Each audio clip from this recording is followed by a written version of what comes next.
People usually start a business to buy their freedom, but many end up in the founder's paradox, escaping a 9-to-5 only to build an 80-hour-a-week commitment where they act as their own most demanding boss.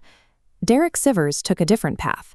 He launched CD Baby with $100 and zero venture capital. A decade later, he sold the company for $22 million. Months before the sale, Sivers stopped showing up to the office. The business functioned entirely on its own, allowing him to stay away while the operation continued to scale. The standard corporate playbook prioritizes growth at all costs, which often forces a founder back into the constant oversight he tried to escape. Sivers avoided this by systematically dismantling traditional management rules. Sivers viewed his company as a personal utopia, a private universe where the founder dictates the laws of physics.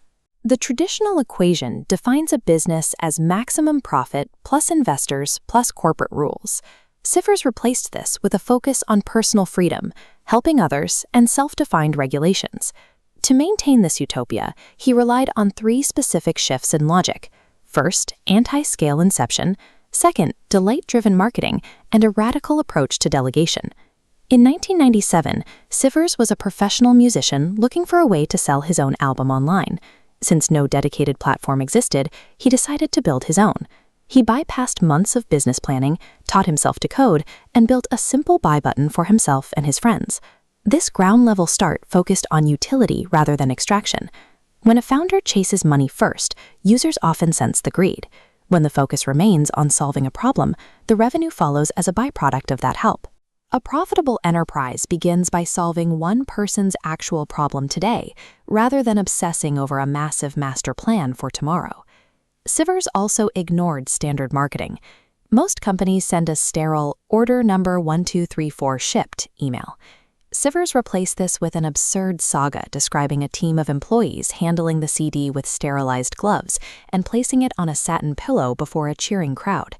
That email appeared on over 20,000 blogs. It attracted thousands of new customers through word of mouth alone, costing the company nothing in advertising spend. Focusing on the customers you already have can be more effective than chasing new ones.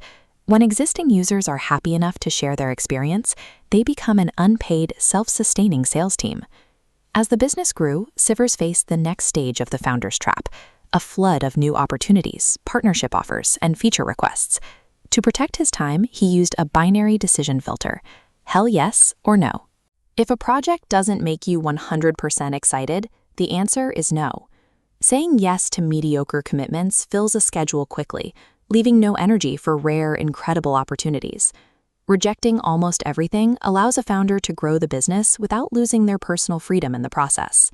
Eventually, CD Baby reached a size where Sivers was trapped in 12-hour days, entirely consumed by operational support and technical fires. He escaped this using a 4-step delegation loop. Employee asks, give answer and reasoning, document in a manual, then step away. Step 2 transfers the underlying philosophy, empowering employees to apply his logic to future problems without needing his input. Within 6 months, the team was making all operational decisions. Sivers achieved a state where he was no longer required for the business to function. Without a system to document your decision-making, the founder remains the permanent bottleneck of the company. Sivers maintained his freedom by choosing to be generous. If a package was lost, he shipped a replacement immediately, with no questions asked. These short-term costs built a level of trust that sustained the brand for years.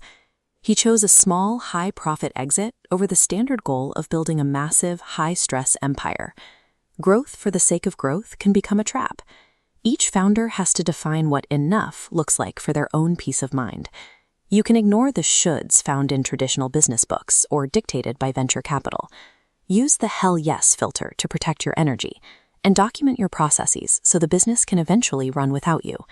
Your business is your own private universe. You can engineer it to be a source of freedom rather than a source of stress.